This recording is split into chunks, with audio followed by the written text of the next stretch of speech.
જય માતાજી, હું ઉર્મિલા બી ગોહિલ. આજે આપણે લસણિયા તીખા ગાંઠિયા આવે એની સાથે કાજુનું શાક બનાવશું.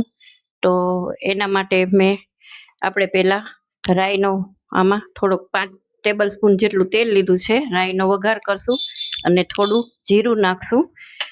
રાઈ ને જીરું તતડે છે ત્યાં આટલી વસ્તુ આપણે એમાં નાખવા માટે લીધી છે.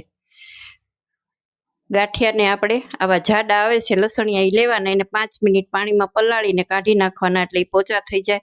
એક ડુંગળી લીધી છે મોટી, એક લીધું છે ટમેટું અને કાજુ 50 ગ્રામ લીધા. એને કલાક પલાળીને પછી આવી રીતે કરશો એટલે 2 ફાડિયા થઈ જશે. તો આવી રીતે 2 ફાડિયા કરવાના. દ્રાક્ષ છે, મરચું, હળદર, મીઠું, હિંગ, ધાણા જીરું અને લસણને ઝીણું કટકા કર્યા છે, ક્રશ નથી કરવાનું. આદુ અને મરચા, લીમડાના પાન લીધા છે, જીરું અને રાઈ. તો આપણે ચાલુ કરીએ. પહેલા આપણે